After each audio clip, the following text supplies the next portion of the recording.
So, how's life? We're 8 days after Easter. 8 days after Easter. It feels like longer. It does. Right. Like I was thinking about last week and I was like, that was the week after Easter. It feels like it's like 2 or 3 weeks out. Yeah. Well, especially when like for us, our family life is really, really full right now. We've got 5 kids, so it's like all over the place, and then doing stuff on the weekends, and it's like, whoa, was like a week ago felt like 3 weeks ago, you know? Yeah, definitely. Every week definitely runs that way. So yeah. Anyways, we're here on the Trust the Story podcast, and do you know what the title of, what title did you end up going with for this sermon? I feel like it was like The Road or something. I think it was The Road. Okay. Whether you think it's the road or not, I don't know. It can be whatever you want to call it. Okay. Well, either way, it's a road, it's a journey, it's a meandering path, something like that. Yeah. Right. An awakening in our faith, yeah. Right. So, all those things. That's awesome. So, let's dive into it. Let's dive into the crux of the road to Emmaus. Yes. Yeah, so this past weekend was a little bit more special, right, than a regular Sunday, because at the 10:30 we did celebrate confirmands. And confirmation, right? Yes, okay. our confirmation. Okay. Yeah, I call them confirmands. Okay. So it kind of, I didn't want to write like completely different sermons, one. And I think it's an important message, again, after Easter, is this road to Emmaus, and how this also has,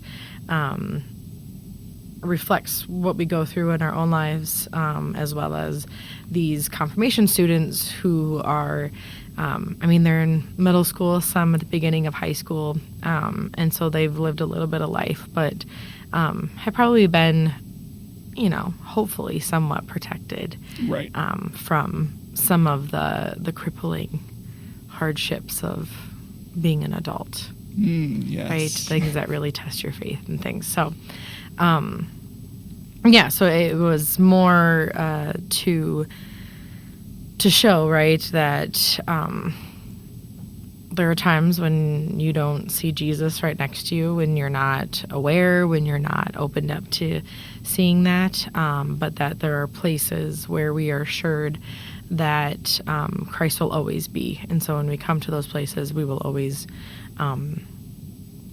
see Christ there and witness Christ, but those places will also hopefully help us see where Christ was along the way as well. Right. When you're looking back on the fact, or both, or during the journey, right? Yeah.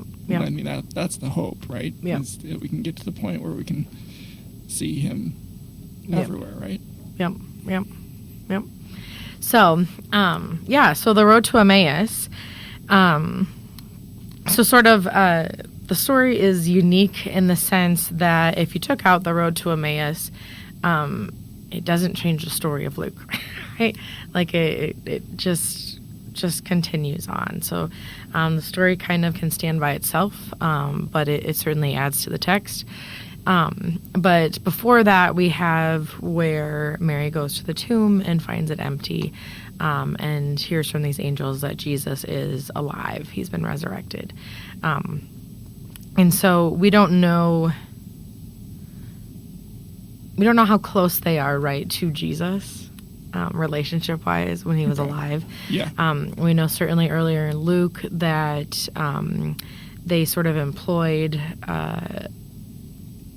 70-some people to go out, 2 by 2, to spread the word.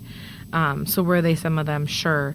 But there are certainly people who have some sort of connection to Jesus's inner circle of those somewhat 12 disciples, plus some of the women and all that, because they have heard this news that hasn't fully gotten around to everybody yet. Got it. Yep. So, so it's just 2 people. They're walking on this road, and Jesus just appears.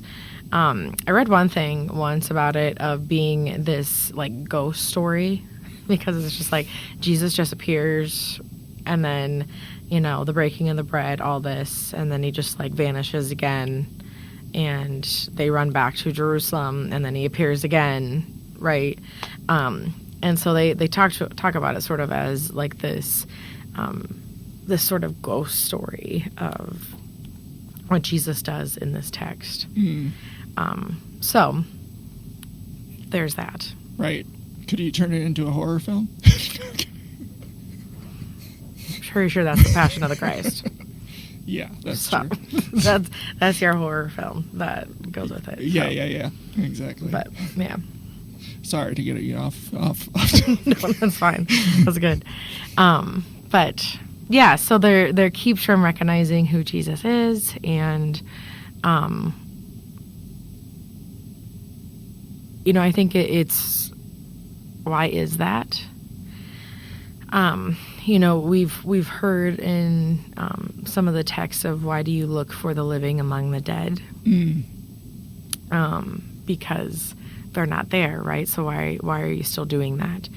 And I think in some regard that's what these travelers are doing. Yeah. Right? So they're telling Jesus, like, we had hoped that he was going to do this. We had hoped. And it's this disappointment, this grief, this confusion of who Jesus was and what Jesus did and what he didn't do. And yeah, so, it's just kind of where they are. So I think in some sense, right, they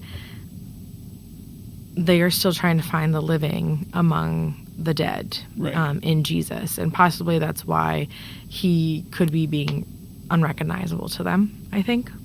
Yeah. And, I think it's really important that when Jesus is resurrected, that we see him as a resurrected Christ, and not the Jesus before the crucifixion or, okay. Before the resurrection, because he's not going to be the same, right? Many people don't recognize him, things like that, right? We had in Mary, in John, she thinks Jesus is a gardener. She can't recognize him. So it's, whether her grief keeps her from recognizing, or again, it's the trying to find the living among the dead, and they're not there. That sort of idea, right? Like, we're expecting Jesus to be dead. We're expecting Jesus to be the same old Jesus that he was, but he's not that, right? Right. And so, he quotes some scripture to them, basically says, like, oh, this was what was going to happen, all of this. And then it was in that breaking of the bread then that they realize all of this. I think it's when they, I think if you want to interpret it as a ghost story, that I think it's that moment where they're like, oh my God, it's not a ghost. Right. Like, it's here. Yes. This is a real resurrected Christ in front of us. Right. And so I think it turns from that past tense to understanding the future. Okay. Because I think in our ghost stories, and in theirs, we always talk about what happens in the past, right? We talk about, what Jesus did, all of those things, which is great. Like, it's good for us to be reminded because that sets us for a model. But if we're constantly looking for Jesus in his past, then we won't see Jesus in our present or in the future. And so I think, that's some of that, right? If we're always constantly looking at Jesus, pre-crucifixion, then we're not going to see that God's love is still enduring, that God is still making new life, that we are resurrected people as well. And we don't recognize our calls because we're so stuck in what we had hoped for that we don't see the hope for the future. Mm-hmm. Yeah. In those changes. Mm-hmm. Yeah. So, yeah. So that's a piece that I didn't fully dive into within that. Right. But I think, the idea of sharing a meal and breaking that with Jesus, that I think it does a couple things. Certainly, All Saints Sunday, we don't generally celebrate that here. We do that around Christmas time. Okay. But on All Saints Sunday, in like my first congregation, we would ask people to bring in pictures of their loved ones that they wanted to remember in frames, and we put the frames around our like kneeling altar. Okay. Yeah. The railing. And then we would have communion around that. And also how I teach it was sort of the idea that those railings, like the half moon railings, it wouldn't end, be open-ended kind of, is the thought that the table just extends.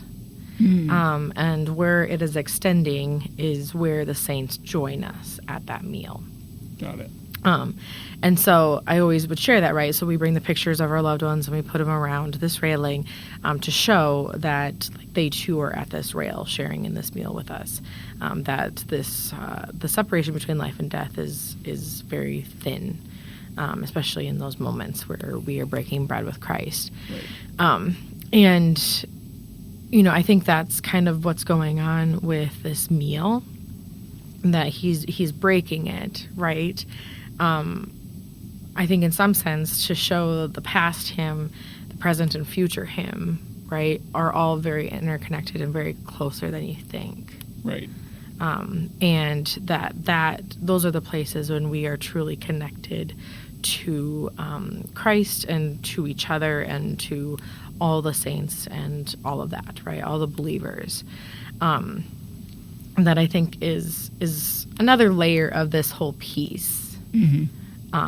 And so, yeah, right. So like we don't come to the table necessarily because we're starving, right? Our tummies aren't grumbling, and you're also not going to be satisfied from a little sip of wine and right. a cardboard wafer. Yep. Right. Yep. But it's the thought, right, that the hunger is really of Jesus, that we are expressing our need for Jesus in our lives, and to recognize sort of that risen Christ breaking that bread with us. And I think a lot of times that even in communion, right, it feels like there's a focus almost on the death, because we talk about the body and the blood, right, when communion is given.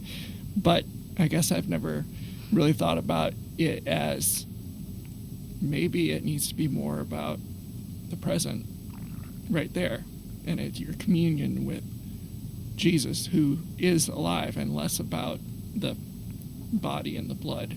I don't know if that makes sense. Yeah, I think we get caught up in that physical, very literal sense too, right? That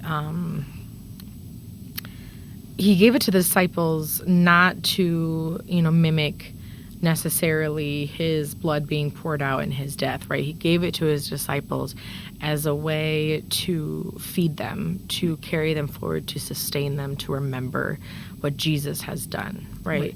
That Jesus gave himself for you. And so Jesus continually does that through this meal, is giving of himself for us so that we are sustained and continue to do the work of the kingdom here, right, with the help and strength of Christ through that meal. Mm-hmm. I think it's more that, right? Like, it's not as death focused. Like, he's giving it to them to remember after, right? Preparing them for all of this stuff. And I think, another layer too is knowing that this is where we expect Jesus to be, at the table or at the baptismal font, mm-hmm. Is, I think a First Communion, us really, like, us as in, like, a lot of churches, right? Like, not like ours, but they have a set time when people can have communion. And then I know some churches are very rigid on, like, if this child is not communed, you cannot receive it, right? Right. And I remember an internship, I was holding the wine chalice, and my internship supervisor was holding the bread, and they did real bread. And this little kid, like 2 or 3, I think it was reaching for the bread from my internship supervisor, and he swatted his hand away to give him a blessing. And I remember thinking, does that hurt to give him a piece of bread? You know, would that have hurt?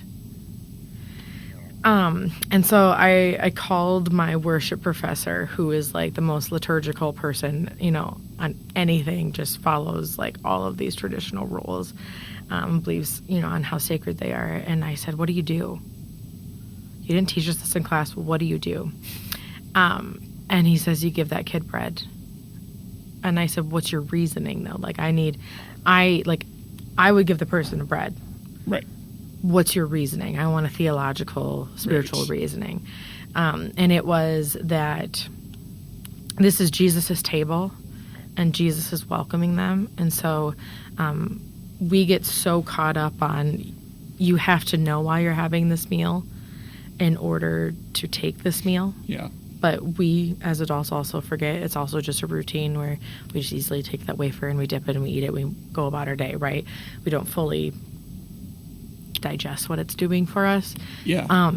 And in a child reaching for that, it is the child expressing a need for Jesus, even if they don't know what that need is or can explain it to us. That Jesus is inviting them to this meal and that they need Jesus. And so give them the bread. Yeah, and not to mention even the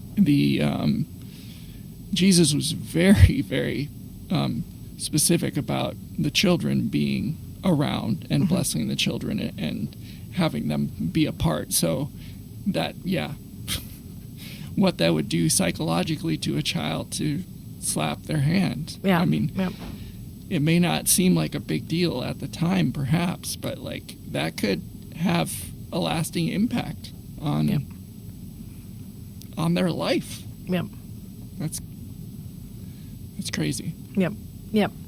So, I mean, so like that's the place where Jesus promises to meet us, right? And that sometimes we don't know why we're invited at that table or why Jesus is revealing himself to us in those ways, but he's promised to be there.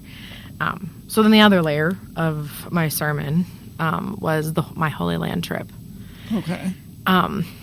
And I think, I loved the trip and seeing all of that. I do think that having so many tour groups in some of the sites, like, it's just different, right? So I think of, like, we are at the Church of the Holy Sepulchre. We're waiting in line to go into what they believe is Jesus's tomb that he was laid in. And it's got, a big old shrine over it. A lot of things have shrines there. And you wait in line to go. Yeah. And I remember I went in, you could only do 2 at a time. And the person that I was in with was taking like flash photography and then got yelled at by the guard because you're not supposed to have flashes. And was just so disruptive. And then you're in there for 60 seconds and then you're gone. So I was like, oh my God, I just waited in line for like an hour for 60 seconds. And I feel like it was ruined because of this chick next to me. Oh, right. Man. So it always felt like it was just those disappointing moments of like, I'm in places where I feel like I should be having some sort of like spiritual experience and it's being taken away because of all these different things. Right. Yeah. And, I think when you go to the place where Jesus is born, right, they have like a shrine and like a rock and then this covering and a little hole and you just put your hand and you touch this rock. And I'm like, okay, like, cool, right? But to me, I was like, this doesn't change my faith. Like, give me something that's going to change my faith in this really holy place. And So it was always searching for those little different things, right? So I talked a little bit about the Sermon on the Mount, when we are separated from all the other tour groups in a very quiet location. We're looking out over this beautiful landscape. It's sunny, and we break bread. And it was one of those like holy moments. Yeah.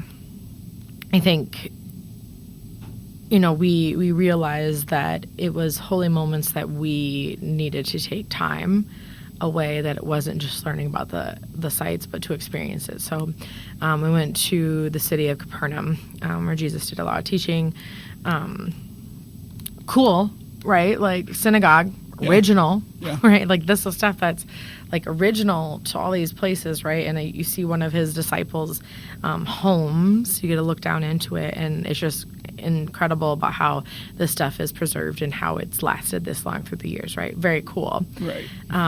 But it wasn't until like a few of us, because they gave us some time to explore, we just went and sat on the rocks on the shoreline of the Sea of Galilee, and we're just looking out.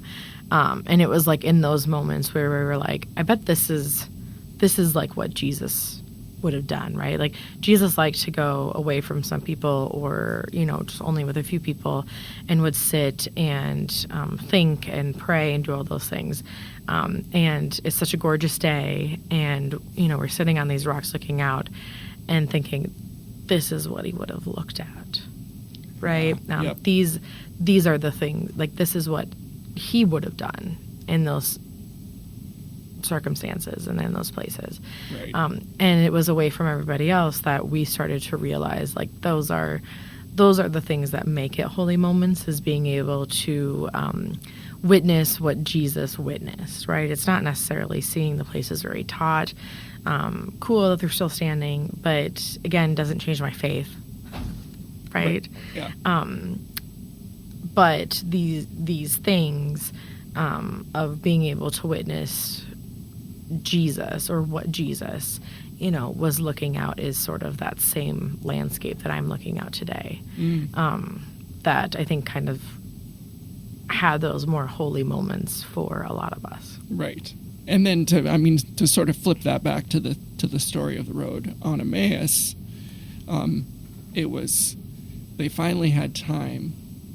They were sitting down to eat. It's like the quiet moments where you notice those special little things. Yeah. And I think that's a good lesson in everything. It's hard in the hustle and bustle of life to really be able to realize his presence, right? Yeah. Right, yeah, and being bogged down, I think, by what we thought something was supposed to be, what we thought something was going to do, or, somebody, and those expectations of that let down. Right. And not letting it be what it is. Right, because I think a lot of times it's when the expectations are missed. Like, you have these certain expectations, but it's different, and then that sort of, again, takes you out of the moment, and you're like, you're more concerned about it not meeting those expectations than being present in that place, in that time, and taking it in as it is. Yeah. Yeah. So, yeah, I think that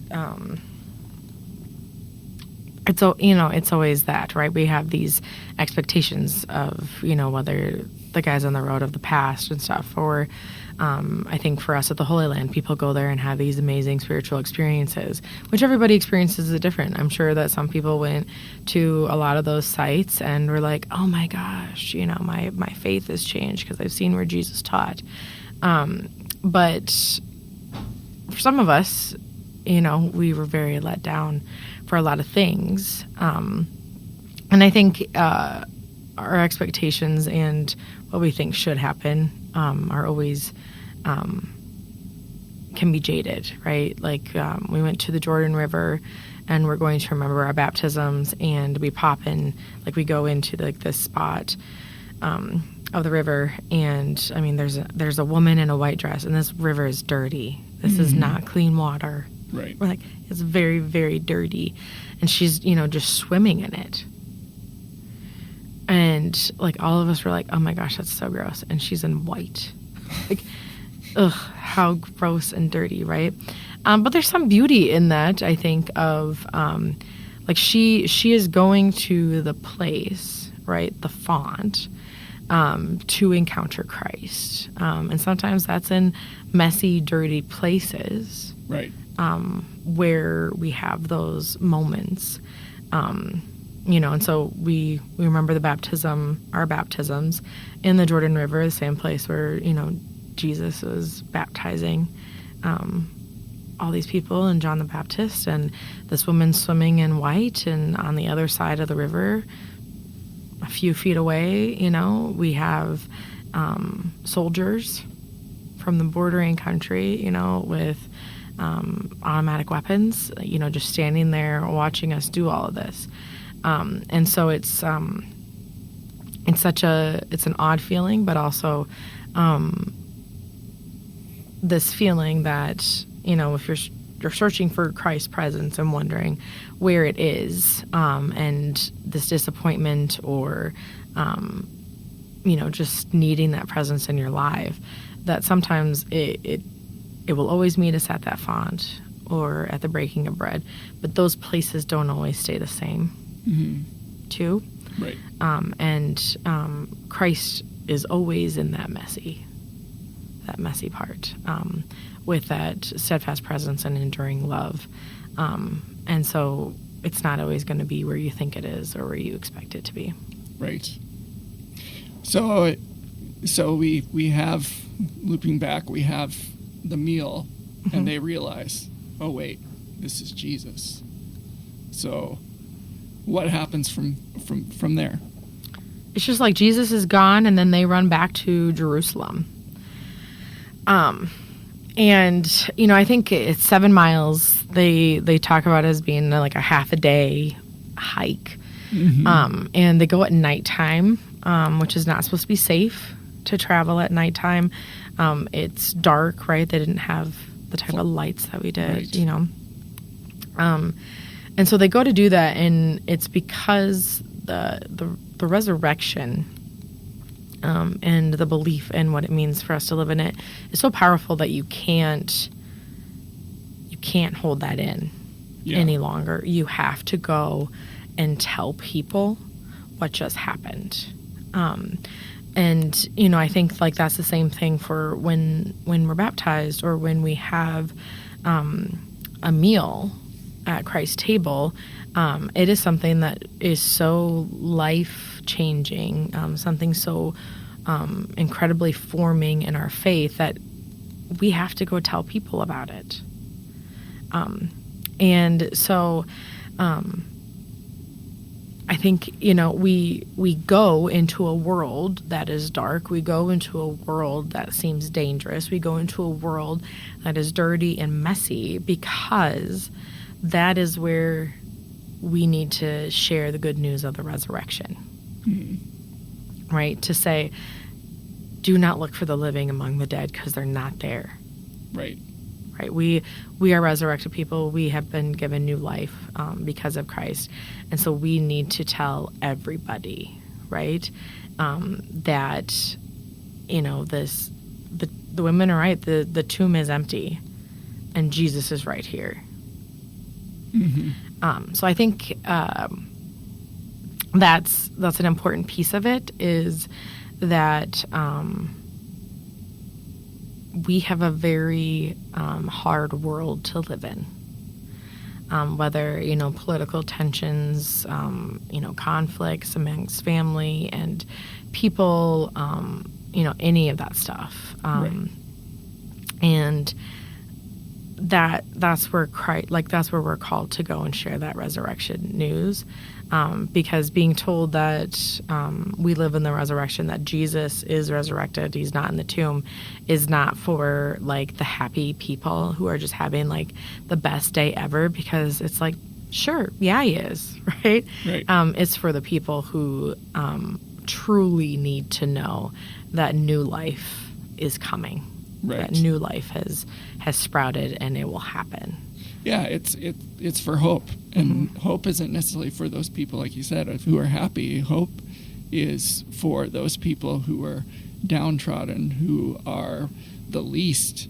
Mm-hmm. And that, unfortunately, is happening just like it was in the Roman Empire, right? You mm-hmm. had all of these people who were being downtrodden by the Roman Empire. Those people who were down and out, were slaves, were all of this stuff. And this is a glimpse of hope for them, this idea that there is new life. Yeah, well, I mean, exactly, going back to the Romans, right? So this is like another piece of that disappointment, is there's also fear involved because they just saw what the Romans can do, like how their power can be enacted. Right, with the crucifixion. Yeah, and, and it can be this bold statement that it's, if you get out of line or you follow these same ideals, the same is going to happen to you. So I'm sure a ton of them, right? I mean, you have the disciples who are hiding in a locked house because they are scared. Right. And so I'm sure that's like anybody's like, I've been involved with this guy, like my reputation is at stake, like we are not safe anymore. Right. Which I think makes it all even more amazing about them going and telling after Jesus is revealed, because that doesn't matter anymore. Mm. They have the strength of Christ. They have the strength of the resurrection to go. And so it doesn't matter what power the Romans exercise, because death has been defeated and you can't hold us back anymore. So then it gives power, even more power and weight to Jesus's mission and work in this world, and the call of the disciples to go. Right. Go and tell the people, share the good news. Because, the Romans don't have power here anymore because they have not defeated death. No. They've only brought death. Mm. Yeah. So, yeah. Road to Emmaus, so many layers. So many layers. I'm sure there's many more layers underneath that too, right? Yeah. When it comes to like the text, and I guess you can't really do so much of the, like in the Old Testament, there's like a lot of the Jewish texts. Is there some of that are involved in Luke? Who is he? Who is his audience that he was like writing to? Luke? Yeah. Oh gosh. Now you're asking a question that I am blanking on. But like, is there a lot of hidden stuff in the text, like there would be in, some of the stuff that Paul is kind of brought out of the text when it comes to an Eastern philosophy, or has there been a switch to the Greco-Roman side of things, right? Yeah. Certainly I think like there's undertones of a lot of things, right? Luke is more of that social justice, mm-hmm. Culture type person, of really advocating for that. So he was just a big advocate, in a way, against the system. Yeah. Right. So like Luke heavily comes from Mark, right? Like that's where it is, but then elaborates more through the social justice lens. So that's why I think, understanding sort of the disappointment isn't just that Jesus wasn't going to be the ruler. Jesus wasn't going to do this, right? It was what they hoped, but it's also understanding the power that the Roman Empire has that Jesus allowed to happen. Mm. Yep. Right? Because they wanted that king, that Messiah, to overthrow Yep. that reign. Mm-hmm. And Jesus doesn't do that in the way that they expect. So I think that sort of gets into the political idea, right, of what a king is and what Jesus was and wasn't. Mm-hmm. That lives into it. And then certainly like what the Roman empire does and how they exercise their power and exploit the weak, right? So the disciples are hiding because, again, they've been associated with this guy. Yeah. They're probably going to Emmaus to get out of Jerusalem because there's a lot of tension that's probably in there, a lot of unrest that's happening in Jerusalem. And so we're going to get out of there and lay low for a little bit. Right. And so I think it's more of that, sort of the social justice, political undertones that kind of happen throughout Luke that brings us that. But certainly, I mean, like I said, this story is not one that is fully connected in sort of the narrative of Luke, so you can certainly get rid of it, and you would never think, well, something seems like it's missing. Right. And so it's a story just to tell us, I think, again, of God's reign in this world and what it looks like. Yeah. Yep. No, that makes sense. So, yeah. Cool. Well, I think we've covered a lot of ground. Covered a lot of ground. All right. I think it's good for this episode. But thanks for watching, and make sure that you like and subscribe and share and send questions in. Yeah. To communications@popmn.org if you have any questions that you want us to possibly address. But again, thanks, Sarah, for your time and for being here, and we look forward to seeing you in the next episode. All right. Thanks, guys.